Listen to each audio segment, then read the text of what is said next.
Hola, hola chicos, ¿cómo están? Espero que se encuentren muy bien en casita, con su familia. Les mando un saludo a todos y aquí estamos de nuevo, iniciando nuevamente el último tirón, ¿verdad? De lo que viene siendo nuestro ciclo escolar 2019-2020. Estamos aquí nuevamente para continuar con nuestra enseñanza-aprendizaje, nuestro proceso de enseñanza-aprendizaje y no dejar de lado la cuestión educativa. Vamos a continuar, jóvenes, con los temas de historia. En este caso, viene siendo concluir con el tema de panorama del periodo que habíamos estado viendo semanas anteriores. Vamos a continuar ahora con el subtema, los últimos subtemas, ¿verdad?, sobre la colonización de la nueva sociedad novohispana y lo que viene siendo el mestizaje. En esta ocasión vamos a hablar sobre los cambios que se dieron en México con la llegada de los españoles, ya dada la conquista, ¿sí? Vamos a trabajar con unas diapositivas, ¿verdad?, que te voy a ir explicando paso a paso cuáles fueron los cambios que se dieron en el ámbito económico, político, social y cultural. Esos cambios que se dieron aquí en México, ¿verdad?, que los españoles fueron transformando nuestra forma de vida, ¿sí?, a como era anteriormente a su llegada. Vamos a ver unas diapositivas. Te voy a poner aquí las diapositivas que vamos a explicar y con ellas yo te pido por favor que prepares, ¿verdad? Te prepares para poder realizar el ejercicio que se encuentra en la plataforma de Sesweb. Vamos a dar inicio, ¿verdad?, a lo que viene siendo la presentación de las diapositivas.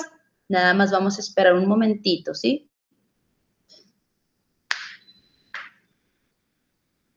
Muy bien, tenemos ahí el subtema que dice la colonización, la nueva sociedad novohispana y el mestizaje, ¿verdad? Que este es el último subtema que vamos a trabajar. Es importante que veas la explicación y que observes estas diapositivas detalladamente para poder contestar el ejercicio, ya que información que yo te voy a explicar aquí no viene en tu libro, ¿sí? Entonces, para poder contestar la actividad, tienes que verla y obviamente también te vas a poder de tu libro, pero hay información que yo te voy a mencionar aquí que no va a venir en el libro, ¿de acuerdo? Muy bien, vamos a dar inicio. Tenemos aquí como primera instancia 3 palabras clave. La primera, colonización, la segunda, mestizaje y la tercera, sociedad novohispana. Aquí se te muestra unas imágenes también con respecto a cada una de estas palabras clave. La primera palabra clave, que es colonización, aquí me está diciendo que la colonización es la ocupación de un lugar por parte de un estado o de gente extranjera. Viene la gente extranjera, ocupa nuestro territorio, transformando, ¿sí?, todas las cuestiones que se presentan en él, en nuestro territorio, que en este caso viene siendo aspectos políticos, aspectos sociales, económicos y culturales, ¿sí? Muchas de las veces, muchas de las ocasiones se hacía de manera obligatoria para la gente que ya existía en esos lugares y también de manera violenta. Colonización es apoderarse del territorio, más aparte de su población y aparte de su cultura y de su creencia, ¿ok? La colonización nos desencadena lo que es el mestizaje. Tenemos ahí el mestizaje como la combinación racial entre personas, ¿sí? La combinación de razas. Nosotros ya habíamos hablado anteriormente del mestizaje y habíamos comentado que era la combinación de personas y de clases sociales. En ese caso, ¿verdad?, se empiezan a generar la nueva sociedad novohispana. Por eso puse ahí mestizaje y luego hacia abajo puse sociedad novohispana, que es lo que nos desencadena, ¿ok? La sociedad novohispana es la creación de las nuevas clases sociales. Si te fijas bien, ahí puse una pirámide, esta pirámide que viene aquí, ¿sí? Esta es la pirámide de las clases sociales que se dieron en la Nueva España con la llegada de los españoles, ¿sí? Tenemos como primera instancia al rey. El rey, jóvenes, no vivía en Nueva España, aquí en México, ¿sí? Acuérdate que cuando se da la conquista, México Tenochtitlan pasa con el nombre a Nueva España, ¿sí? Entonces, el rey en este caso, pues obviamente no vivía en Nueva España, vivía en España, pero daba los mandatos al virrey, que está en la segunda posición. El virrey sí vivía en Nueva España y se hacía cargo de los territorios, ¿verdad? Otorgando territorios a españoles de su, perdón, a españoles de su más alta confianza, ¿verdad? En este caso del virrey tenemos como tercer lugar a los peninsulares. Hay que recordar que los peninsulares eran los españoles nacidos en España, pero que eran trasladados a América para poder seguir ocupando este lugar y que Nueva España, o México en ese caso, ¿verdad?, siguiera teniendo gente española. Esos son los españoles peninsulares que vivían en Nueva España. Después tenemos como cuarto lugar a los criollos. Hay que recordar, muchachos, que los criollos son los hijos de españoles, pero nacidos en América. Los criollos no tenían los mismos derechos que los españoles peninsulares, ¿sí? En este caso, los criollos podían ocupar cargos políticos, pero de más baja categoría que los de sus padres. Después tenemos en quinto lugar a los mestizos. Los mestizos ya era la combinación racial entre lo que vienen siendo indígenas y españoles, ¿sí? Y eran obviamente los hijos de una indígena y de un español. Ese es un mestizo, ¿ok? Como el que viene en la imagen de allá arribita de la pirámide. Después tenemos en sexto lugar a los indígenas, que eran las personas que ya vivían anteriormente en México y que fueron dominadas por los mismos españoles. Y por último tenemos a los esclavos, que era la gente negra proveniente de África. La gente negra fue traída por los españoles después de la conquista. ¿Cuál era el objetivo de traer a los esclavos a América? Fácil y sencillo, realizar las actividades pesadas, las actividades más duras, ¿verdad?, para beneficio de los españoles, ¿verdad? Para dar beneficio a los españoles con los trabajos arduos, como por ejemplo el exceso de cosecha, ¿verdad? De cosechar los alimentos y los trabajos de minería, que eran los más pesados, ¿ok? Muy bien, vamos a pasar a la siguiente diapositiva. En el ámbito social, muchachos, vamos a hablar de lo que es la disminución de la población. La población, con la llegada de los españoles, la población indígena se ve afectada de una manera totalmente rotunda, ¿sí? Y no fue por la matanza que se dio en las guerras, sino por las epidemias, ¿sí? Todos sabemos que una epidemia es una enfermedad, ¿sí?, que se contagia rápidamente, como lo que estamos viviendo ahorita en la actualidad, ¿verdad? Ya regresamos a aquellos tiempos prácticamente. Es una enfermedad que se transmite rápidamente, ¿verdad? Y que para esa enfermedad no hay cura o tardan mucho tiempo en descubrir la cura. En este caso, muchachos, los españoles traían estas enfermedades al momento de trasladarse de Europa a América, ya que el traslado en barco de Europa a América pues era muy tardado. Tardaban entre 2 a 3 meses en llegar a América y en los barcos donde ellos venían pues no había suficiente higiene, ¿sí? Entonces no se bañaban, convivían con animales como los puercos, los caballos, las vacas, animales que ellos traían de Europa, ¿verdad? Y obviamente no tenían la precaución de hacer un aseo adecuado dentro de los barcos o de las naves, ¿verdad? Para poder mantener pues la asepsia, ¿verdad? La higiene.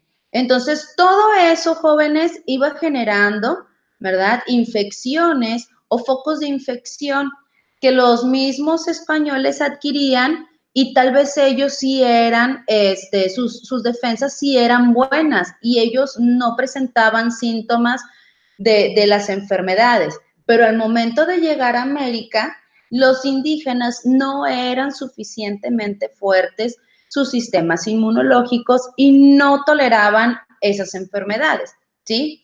Aquí tenemos algunos ejemplos de estas enfermedades. Tenemos, por ejemplo, la gripe, el sarampión, la viruela, que de hecho la viruela fue la primera enfermedad transmitida por los españoles a los indígenas y que acabó con un 45% de la población indígena, o sea, que fue muchísima. También tenemos la peste o la peste negra, que es transmitida por la picadura de la garrapata de las ratas o ratones. Obviamente estos animalitos pues venían en los barcos de los europeos. Y también tenemos otra epidemia u otra enfermedad conocida como tifo, ¿sí?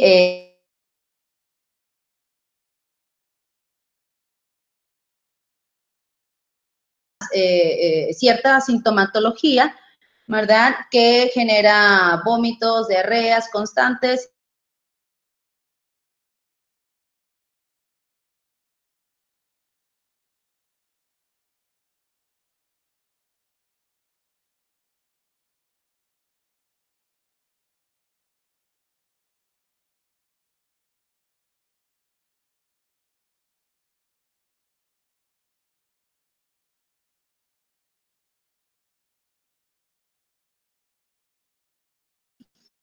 Muy bien, esto pertenece a lo que es el ámbito social, la disminución de la población. Vamos a pasar a un aspecto o ámbito diferente que es el político y económico, ¿sí? Llegan los españoles y para poder tener un control de lo que es el territorio de México, México-Tenochtitlan, se inició con un sistema de encomienda o encomiendas, ¿verdad? La encomienda es la organización de los pueblos indios, lo cual consistía en asignar a una persona, ¿verdad? A un español, ¿verdad? Llamado encomendero. A este encomendero se le otorgaban varios territorios indígenas o pueblos indígenas. El objetivo de que esta persona tuviera bajo su mando estos pueblos indígenas, ¿verdad? Era tratar de mantener el orden, ¿verdad? De esos territorios.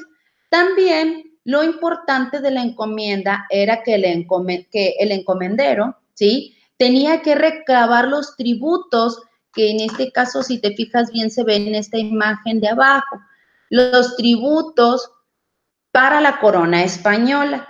En los tributos estamos hablando de alimentos, de cosechas, ¿verdad? Era con lo que pagaban los indígenas el tributo, porque no tenían un salario, obviamente, ¿verdad? Entonces, el encomendero estaba encargado de ese territorio, ¿verdad? Y los indígenas obedecían obviamente lo que el encomendero asignaba, ¿sí? Y empezaban a entregar tributos, obviamente, de las tierras que anteriormente les pertenecían a ellos, ¿sí? Pero con la llegada de los españoles y bajo un sometimiento violento, se empezó a dar este sistema de encomienda, ¿verdad? Obviamente el encomendero tenía a sus personas, ¿verdad? Que lo apoyaban. En este caso, había personas indígenas de un rango un poco más alto, conocidos como caciques. Y los caciques apoyaban al encomendero en la recolección también de lo que vienen siendo los tributos, ¿verdad? Muy bien. Tenemos también un siguiente aspecto, que es el aspecto cultural. En este caso, como aspecto cultural, yo puse aquí la conquista espiritual, ¿sí? Que viene tratándose de la cuestión religiosa. Cuando llegan los españoles a América, ¿sí? Se empieza a dar una transformación total en la cuestión religiosa. Hay que recordar que nosotros anteriormente éramos politeístas, creíamos en muchos dioses. El dios de la lluvia, el dios de la guerra, el dios del sol, diosa de la fertilidad, etcétera, ¿sí? Llegan los españoles y ellos tenían la creencia de un solo Dios y que únicamente deberíamos de creer en Dios, en Jesús, ¿verdad? ¿Qué tuvieron que hacer los españoles para atraer a los pueblos indígenas, ¿verdad? Para que creyeran en la religión católica. Primeramente, se inició con la destrucción de los códices. La destrucción de los códices fue algo, pues bueno, que afectó a muchos indígenas, ya que los códices, hay que recordar que eran manuscritos, eran libros, ¿verdad? Que estaban hechos en piedra en algunas ocasiones o en piel de animal, donde por medio de dibujos o jeroglíficos, ¿verdad? Se escribía o se daba a conocer todas las actividades diarias de los indígenas, desde festividades, rituales, aspectos de cosechas, etcétera. Y obviamente, dentro de los códices había rituales donde se veneraban a los dioses. Los españoles decían que destruyendo estos códices, ellos iban a dejar de imaginar, ¿verdad?, a sus antiguos dioses e iban a empezar a creer en el Dios que ellos les inculcarían, ¿sí? Ese es un aspecto. Otro aspecto es la destrucción de templos. Algunos templos donde ¿cómo se llama? Donde se elaboraban o se hacían los rituales, ¿verdad? Los rituales donde veneraban a los dioses y se hacían los sacrificios para venerar a los dioses. Acuérdense en el audio que escuchamos anteriormente, donde Hernán Cortés decía que Dios no permitía los sacrificios humanos. Y para los indígenas los sacrificios humanos eran algo, o sea, increíble. Era lo mejor que un indígena podía hacer para venerar a su Dios, ¿verdad?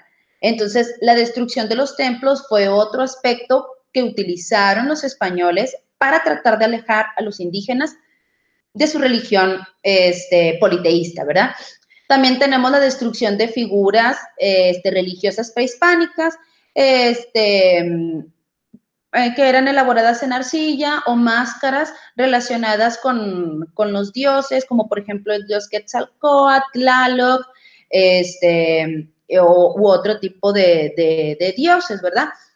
Tenemos también que con el paso del tiempo, las principales personas que fueron inculcando a los indígenas en el ámbito católico fueron los frailes. Los frailes eran los sacerdotes en aquel entonces y eran personas que eran respetadas, ¿sí? Eran respetadas tanto por españoles como por indígenas, ¿sí? Ya que algunos de ellos, pues, eran personas de buen corazón, aunque usted no lo crea, ¿verdad? Y protegían a los indígenas del maltrato de los españoles. Uno de ellos es el muy conocido Fray Bartolomé de las Casas, que tenemos aquí la imagen de ese personaje, ¿verdad? Quien era defensor de los indígenas, ¿sí? Y que no estaba de acuerdo con el maltrato que los españoles les daban a los indígenas, ¿verdad? Y obviamente, pues, él pensaba que no era necesario recurrir a la violencia para tratar de atraer a la población indígena a creer en la religión católica, ¿ok? Ese es un aspecto cultural. Después tenemos otro aspecto, el aspecto político, ¿verdad? Que es la conquista de otras regiones. Con la caída de México Tenochtitlan, ¿sí? Que se da ya en el año de 1521, ¿sí? México se empieza a llenar, ¿verdad?, de españoles. Se empiezan a repartir los territorios, que son las encomiendas, a cada español, pero Hernán Cortés, ¿verdad?, era deseoso, era ambicioso, ¿sí? Y quería más territorios. Hernán Cortés es nombrado general, ¿verdad?, de lo que viene siendo Nueva España, y con todo el acceso y toda la libertad de poder explorar más allá de México Tenochtitlan, ¿sí? Entonces, lo que él hace es explorar nuevos territorios y tratar de conquistar otros territorios independientes a México Tenochtitlan. En este caso, tenemos el territorio, como viene aquí, lo menciona, Guatemala, que no está precisamente en México, está en América Central, pero pues forma parte de un territorio conquistado. Tenemos también a Chiapas, el Imperio Purépecha, Colima, en el actual estado de Colima, el lago Azteca y el actual estado de Oaxaca. Para los españoles, tener más territorios era un signo de poder, era un signo de que yo tengo la autoridad, ¿verdad? Y de que yo soy superior a ti por todos los territorios que he conquistado o que he dominado, ¿ok? Ya mencionamos los 4 aspectos: económico, político, social y cultural, ¿sí? Entonces, yo te voy a pedir, ¿sí? En este caso, que te dirijas a tu plataforma de SESWeb, ¿sí? Y puedas realizar tu actividad. Checa, por favor, qué es lo que necesitas para realizar la actividad, ¿sí? Y puedas trabajar, ¿ok? Como quiera, yo voy a estar al pendiente en el horario estipulado, ¿verdad? Para cualquier duda que tú tengas, me puedas mandar un mensaje vía chat por medio de la aplicación de SESWeb que se encuentra ahí, ¿verdad? Que es el chat de SESWeb. Yo voy a estar ahí al pendiente para que tú puedas trabajar, ¿ok? Muchas gracias por tu atención, mucha suerte para poder realizar la actividad con respecto al subtema explicado. Ahí te menciono, ¿verdad? Que ingreses a SESWeb nuevamente y revises el archivo adjunto que se encuentra ahí, y pues obviamente lo vas a contestar con las indicaciones señaladas, ¿verdad? Muchísimas gracias y esperamos, ¿verdad? Que esto acabe pronto y que podamos vernos, pues bueno, posteriormente, ¿verdad?